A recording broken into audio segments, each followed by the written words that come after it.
Nahmaduhu wa nasta'inuhu wa nastaghfiruh wa na'udzu billahi min shururi anfusina wa min sayyiati a'malina. Man yahdihillahu fala mudilla lahu wa man yudlil fala hadiya lahu.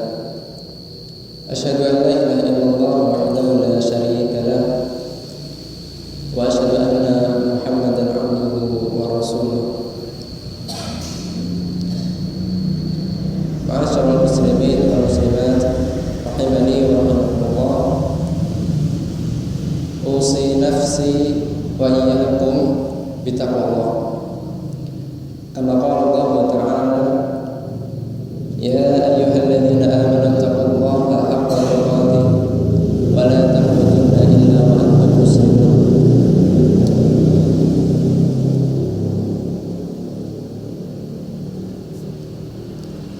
Jamaah salat maghrib dan juga salat isya insyaallah Masjid Al-Ikhlas Al-Glasem yang semoga dirahmati oleh Allah Subhanahu wa taala.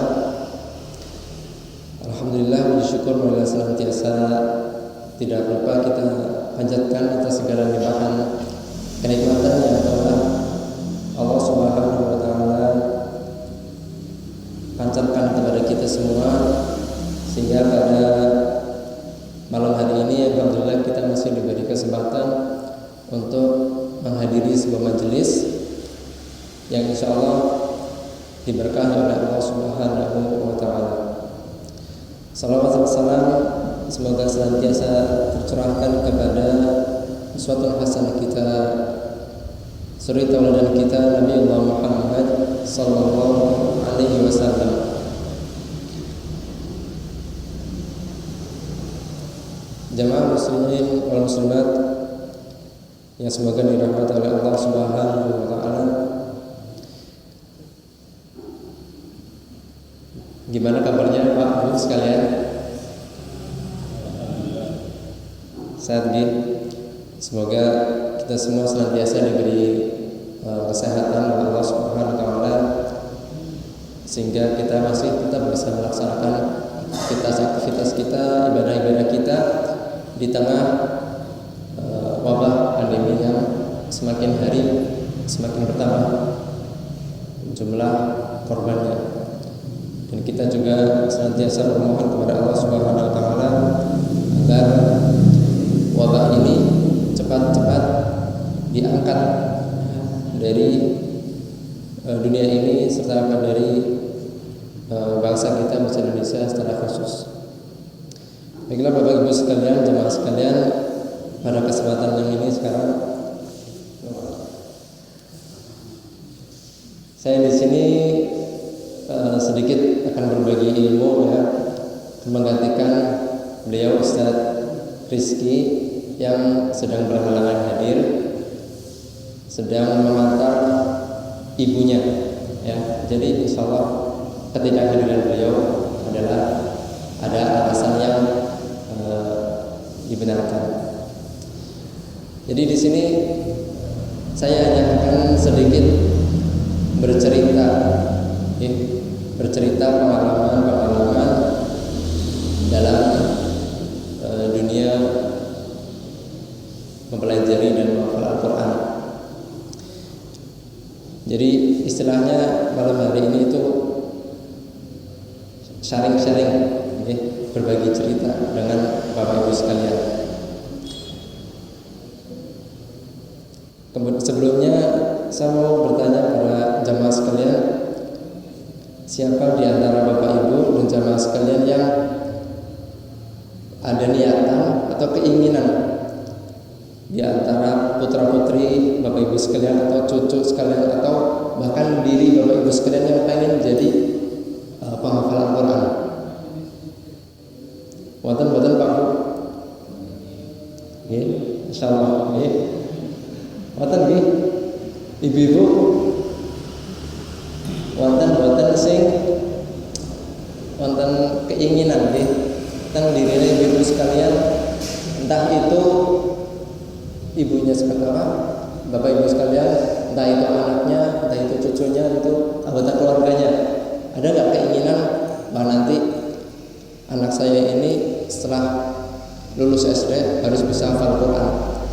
Cucu saya ini nanti umur sekian tahun harus sudah bisa hafal Quran. Boten Pak Bu. Boten nggih. Jadi kita harus memiliki semua keinginan itu. Ya.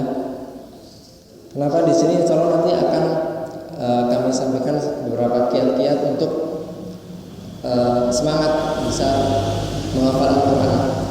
Ya, Bu. Yang pertama adalah ada sebuah kaidah ya, dalam bahasa Arab. Ada ulama yang menyampaikan ibda binafsik. Mau Pak Bu? Ibda binafsik. Artinya mulailah dari diri kalian. Ya, mulailah dari diri kalian sendiri. Jadi misalkan Bapak Ibu sekalian memiliki keinginan, nanti anak saya ini harus jadi penghafal Al-Quran, nanti cucu saya ini harus jadi penghafal Al-Quran, saya nanti umur sekian harus bisa hafal Al-Quran. Nah, maka kita harus mulai dari diri kita sendiri. Kita harus mulai dari diri kita sendiri. Kita harus niatkan dalam diri kita harus bisa jadi penghafal Al-Quran. Jadi di sini saya sedikit bercerita, Pak Bu, pengalaman saya atau yang mendasari saya itu bisa kok pengen gitu belajar Al-Quran. Saya sedikit cerita flashback, cerita masa lalu.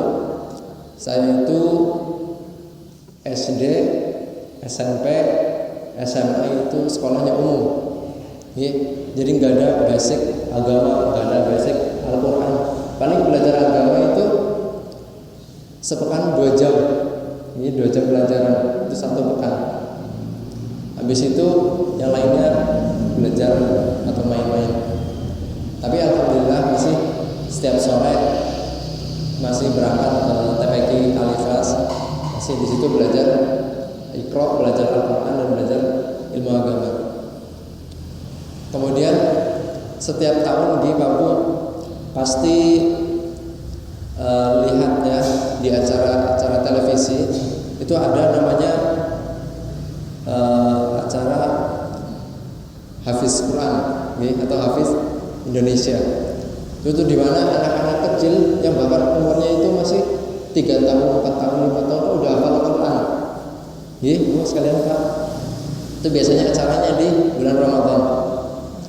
Nah, jadi hampir setiap tahun saya itu lihat acara itu, ya, wah itu dalam diri itu kok bisa anak kecil bahkan belum bisa baca, belum bisa nulis, tapi sudah bisa hafal Al-Quran 30 juz. Kita saja dulu hafalannya paling Ad-Duha sampai Anas, Nah dari situ keinginannya untuk menghafal Al-Quran itu makin besar. Tapi itu hanya sebatas keinginan. Nah itu selama bertahun-tahun, setiap tahun seperti itu terus. Jadi setiap bulan Ramadan keinginan untuk menghafal Al-Quran itu tinggi. Namun setelah Ramadannya usai, masuk bulan Syawal, nah itu udah keinginan untuk menghafal Al-Qurannya hilang Pak Bu. Jadi kayak apa ya? Hanya sekedar rutinitas setiap tahun. Jadi nggak ada keterlanjutannya. Nah kemudian Allah mentakdirkan saya waktu itu lulus SMA 2017. Nah setelah itu saya daftar kuliah ke Unsud, ke universitas yang lain. Qadarullah nggak ada yang diterima. Qadarullah semuanya ditolak. Nah itu yang melalui tes, nah itu yang melalui nilai rapor. Jadi di tahun 2017 itu setelah lulus SMA saya nganggur di rumah selama kurang lebih 2-3 bulan itu di rumah nggak ngapa-ngapain. Setelah itu masuk bulan Ramadan, datanglah momentum setiap tahun itu. Kita lihat acara televisi Hafiz Indonesia lagi, muncul semangat lagi. Nah setelah itu saya tidak mau menyia-nyiakan semangat ini Bu. harus lebih tekun dari tahun-tahun sebelumnya. Kita harus bisa mentargetkan hari ini dapat berapa juz untuk membaca. Nah, kembali lagi setelah Ramadan selesai. Nah, saya tidak mau kejadian tahun-tahun sebelumnya itu terulang kembali. Jadi setelah Ramadan selesai, udah nggak pernah buka Al-Quran lagi. Nah, saya di tahun itu nggak mau kayak gitu. Akhirnya saya cari-cari informasi tentang bagaimana cara-cara menghafal Al-Quran, bagaimana cara atau makhraj tahsin Al-Quran. Alhamdulillah saya dapat info bahwa ada pelatihan membaca, pelatihan menghafal Al-Quran di Purbalingga, ya, di sebuah sekolah di Purbalingga. Nah, akhirnya saya ikut daftar, ikut untuk mencoba berlatih menghafal Al-Quran. Kemudian saya berangkat, dan masya Allah, Allah Subhanahu Wa Taala mentakdirkan saya di situ ketemu teman saya yang qadarullah hari ini beliau nggak bisa hadir, yaitu Ustadz Rizky. Nah, Ustadz Rizky ini beliau teman SD saya, ya, satu angkatan. Nah, beliau juga hadir ikut pelatihan menghafal Al-Quran. Nah, di situ setelah pelatihan tersebut kami sempat ngobrol-ngobrol, ya, ngobrol mau di mana, sekolahnya gimana. Nah, kemudian saya curhat ke Ustadz Rizky, Bapak sekalian, saya ini udah daftar kuliah kemana-mana tapi gak diterima. Terus saya kan tahu Ustadz Rizky ini udah daftar di Pondok Takfir, ya, di Banyumas. Kemudian saya iseng-iseng tanya, itu pondoknya masih nerima santri apa enggak ya? Saya jadi pengen ikut gitu. Oh ya, insya Allah masih. Kemudian saya didaftarkan sama beliau, sama Ustadz Rizky, cuma lewat WA Bapak sekalian. Jadi kalau santri-santri yang lain itu harus ada biaya pendaftaran, harus ada ikut ujian tertulis, ujian lisan, ujian wawancara. Kalau saya alhamdulillah cuma lewat WA. Ustadz Rizky bilang ke pihak pondoknya, ini teman saya ada yang mau daftar, mau ikut belajar, boleh berangkat? Oh iya, silakan berangkat aja. Kebetulan pas keberangkatan itu saya langsung bawa semua peralatan untuk mondok. Nah, alhamdulillah saya ikut mondok bersama beliau, Ustadz Rizky. Setelah kurang lebih waktu itu 1 pekan, ya Pak Bu sekalian, 1 pekan itu menjalani kehidupan pondok, kehidupan yang benar-benar sangat jauh berbeda dari kehidupan saya yang sebelumnya. Jadi hari itu berangkat hari Ahad, besoknya udah dikasih jadwal dulu sekalian. Jadwal bangun pagi jam 2:30. Wah, saya langsung, aduh, kayak lebih tahu pondok kok tangi kon jam tengah telu esok kon tangi. Ya. Sedangkan di rumah biasanya itu subuh belum tentu bangun. Dulu, kamu subuh belum tentu bangun. Nah, ini kok jam 2:30 harus sudah bangun. Saya kaget, ya, istilahnya kaget untuk menjalani jadwal atau rutinitas yang baru. Kemudian dari pagi sampai sore itu pelajaran, ya, pelajaran entah itu di kelas, entah itu di masjid, intinya belajar. Istirahatnya itu cuma jam 11 sampai zuhur. Saya waktu sholat serta waktu makan. Habis itu tidurnya pun minimal jam 10, ya, jam 10 baru boleh tidur. Jam 10 tidur, bangun jam 2:30. Itu setiap hari Pak Bu sekalian, setiap hari. Nah, saya mumet, ya, saya karena baru pernah merasakan kehidupan seperti ini. Akhirnya 1 pekan di sana, saya pengen pulang. Saya pengen pulang Pak Bu sekalian, pengen Bali, ya. Walaupun merantaunya dekat ke Banyumas, tapi yang namanya kehidupannya itu udah berbeda, beda adoh, ya. Istilahnya kalau di rumah itu ngapa-ngapain ya bebas. Nah, di sana itu harus ikut peraturan, harus bangun jam sekian, jam sekian, terus ngaji setiap waktu. Ya. Itu saya 1 pekan di sana itu pengen pulang. Akhirnya saya ikut atau langsung curhat ke pemimpinnya, dan langsung lapor, Ustaz, saya udah nggak kuat di sini gitu, nggak kuat, pengen pulang ya. Nah di situ akhirnya ditanya, kenapa? Bahkan baru 1 pekan, masa langsung pulang gitu? Ya nggak kuat aja, apa? Beda gitu, hidupannya beda di sana. Akhirnya sama beliau, sama pemimpin ya, dari pimpinannya di sana, coba dulu aja 1 bulan ya, coba dulu 1 bulan, jangan pulang dulu. Nah, besok setelah 1 bulan terserah, mau pulang ya pulang, mau lanjut ya lanjut. Nah, akhirnya saya ya udahlah, sebulan kok ikih ya, cuma 1 bulan kok, sebulan pakai Bali golek kerja. Saya dulu bayangannya kayak gitu. Ya, saya dulu bayangannya kayak gitu.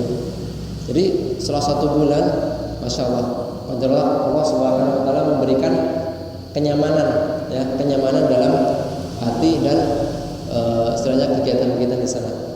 Jadi yang niatnya cuma 1 bulan, Allah Subhanahu Wa Taala mentakdirkan saya di sana selesai untuk 3 tahun gitu. 2017 berangkat dan alhamdulillah kemarin September sudah selesai.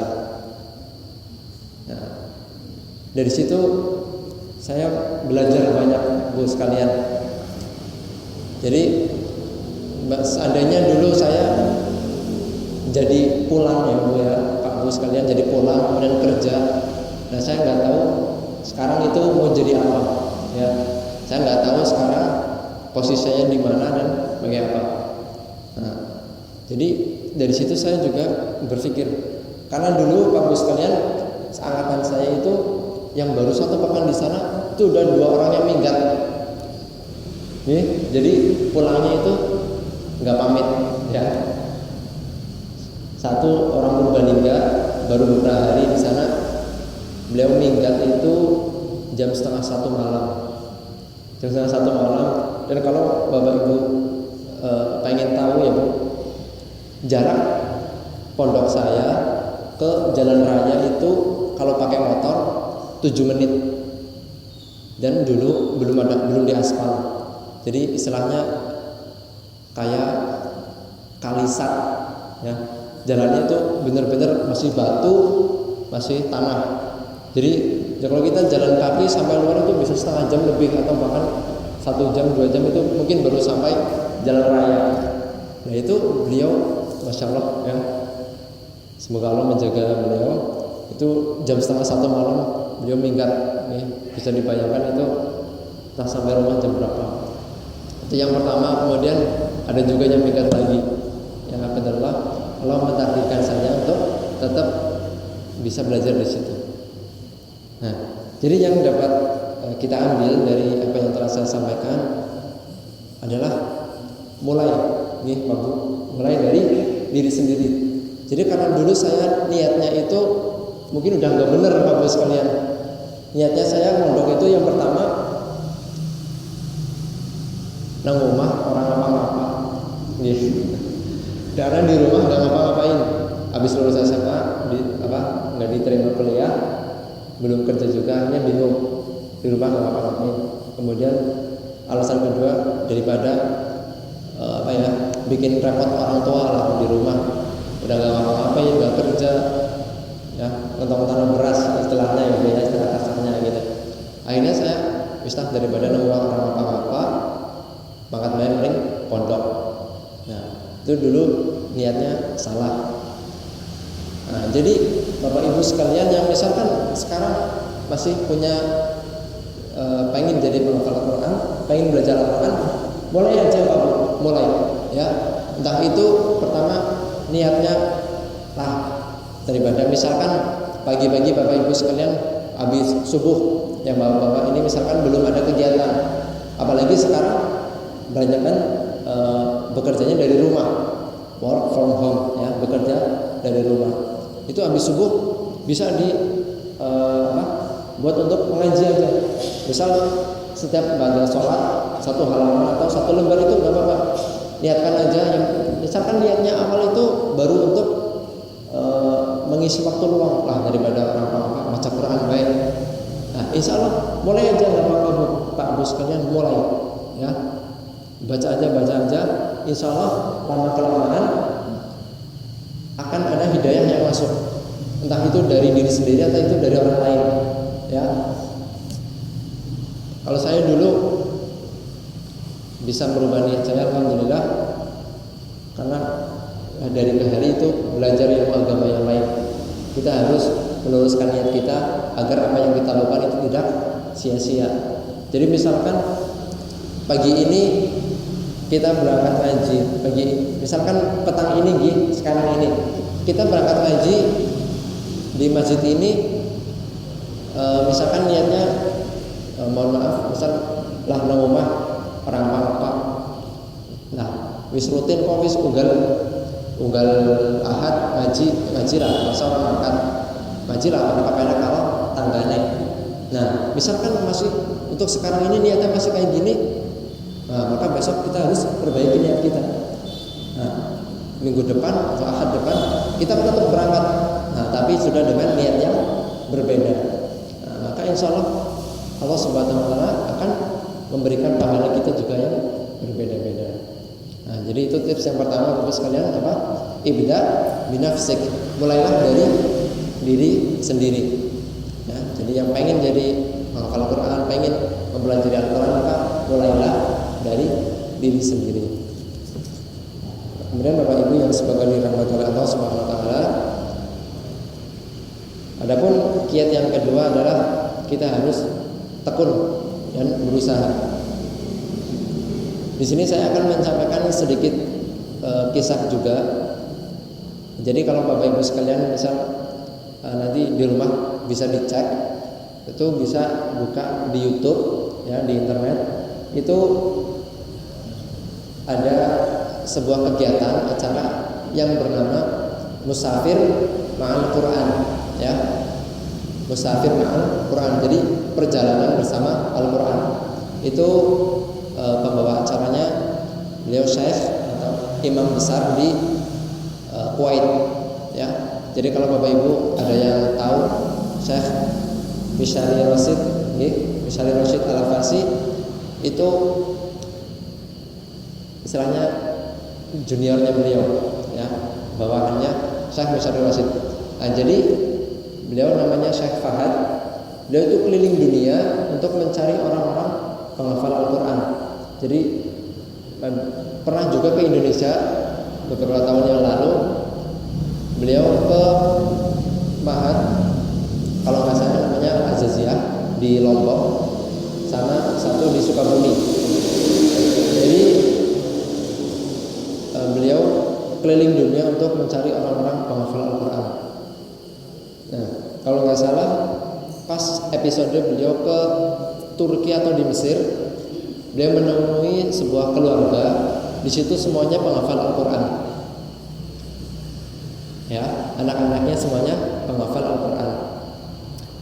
Namun ada satu yang membuat berbeda. Ada satu yang membuat perbedaan, yaitu ada seorang nenek di rumah itu juga penghafal Al-Quran. Seorang nenek sudah 63 tahun itu sudah hafal Al-Quran. Wah, paling wis hafal awit cilik. Ya, paling wis hafal awit cilik. Nah, setelah ditanya, jadi nenek tersebut baru mulai menghafal Al-Quran itu setelah umur pinten Babu? Setelah umurnya 60 tahun. Jadi umur beliau 60 tahun baru mulai menghafal Al-Quran. Dan alhamdulillah dengan nikmat Allah juga dan karunia Allah, beliau selesai menghafal Al-Quran 30 juz itu selama 3 tahun. Jadi setelah umur beliau 63 tahun, beliau menjadi penghafal Al-Quran. Di sini kemeriki bapak-bapak, ibu-ibu penonton sing umurnya swidak tahun, kathah nggih. Nggih, mboten nonton apa? Istilahnya tidak ada penghalang Pak Bu sekalian. Tidak ada penghalang bagi kita untuk belajar dan menghafal Al-Quran. Buktinya tadi, ya, seorang nenek umurnya sudah 60 tahun tapi masih tekun mempelajari Al-Quran, masih tekun menghafal Al-Quran, itu selama 3 tahun bisa hafal seluruh Al-Quran. Jadi misalkan di sini juga pasti ada yang umurnya 60 tahun, ada yang di atasnya, atau lagi yang di bawahnya. Kita harus senantiasa semangat untuk bisa menghafalkan Al-Quran. Oke? Karena ya, sebuah usaha itu hasil tidak pernah mengkhianati usaha. Ya, jadi apabila kita berusaha sebuah tenaga dengan tekun bersungguh-sungguh dan tidak lupa untuk berdoa, ya, maka insya Allah apa yang kita inginkan, apa yang kita cita-citakan akan tercapai. Ya, kemudian Bapak Ibu sekalian jamaah yang semoga dirahmati Allah, yang terakhir adalah kita jangan sampai lupa untuk memohon pertolongan kepada Allah Subhanahu wa Ta'ala. Nah, itu dengan berdoa, nah itu dengan cara-cara yang lain. Jadi ada juga sebuah kisah nih Bapak sekalian. Jadi kisahnya ini ya memang tidak berhubungan dengan Al-Quran, tapi sangat berhubungan dengan namanya doa, ya, doa dan juga istighfar dan lain sebagainya. Jadi diceritakan, ini yang menyampaikan kisah ini adalah beliau Ustadz Khalid Masalamah, dan beliau lulusan S1 dari Madinah, kemudian S2, S3 di Malaysia. Beliau doktor yang menekuni bidang sirah. Beliau menyampaikan kisah ini bahwa ada seseorang di Arabia, di Saudi itu yang terkenal dengan kesolehannya, seorang pemuda yang terkenal dengan kesolehannya. Jadi beliau ini terkenal dengan rajin tahajud, ibadahnya lancar, puasanya nggak pernah bolong, sedekahnya masya Allah. Kemudian dia pada saat itu diceritakan dia ingin menikah, ya, ingin menikah, dan beliau ini sedang lagi jatuh cinta kepada seorang wanita, ya. Kemudian dia itu setiap hari berdoa di depan Ka'bah, ya, setiap hari berdoa di depan Ka'bah. Ya Allah, aku ingin menikahi si fulana, ya, menikahi dia. Ya. Kemudian sering kali berdoa. Qadarullah, si perempuan yang ingin dinikahi tersebut telah menikah dengan orang lain. Ya, telah menikah dengan orang lain. Nah, akhirnya dia pun sudah, ya, karena sudah menikah dengan orang lain, tidak ada hak untuk menginginkannya lagi, gitu, okay? Kemudian, namun seorang temannya dari pemuda tersebut itu heran kepada pemuda tadi. Kemudian dia bertanya-tanya, pemuda ini rajin ibadahnya, rajin salatnya tepat waktu, sedekahnya masya Allah, puasanya juga rajin. Tapi kok kenapa Allah itu enggak mengabulkan doanya? Ya, kenapa Allah tidak mengabulkan doanya? Malah perempuannya yang dicintai itu malah menikah dengan orang lain. Nah, kemudian pemuda ini pun masih bingung, tetap bingung. Nah, akhirnya dijawablah oleh Allah Subhanahu wa Ta'ala. Beberapa bulan kemudian, 1 bulan atau sekitar itu, dapatlah berita wanita yang telah menikah tadi, yang ingin dinikahi oleh pemuda tadi yang salah itu, mengidap penyakit kanker. Mengidap penyakit kanker. Mohon maaf, itu kanker payudara. Jadi 1 bulan menikah, payudaranya harus dipotong karena kanker yang semakin parah. Kemudian setelah beberapa lama lagi, kanker itu menyebar ke bagian tubuh yang lain. Nah, kemudian harus dipotong lagi yang satunya. Nah, setelah beberapa lama, akhirnya pemuda atau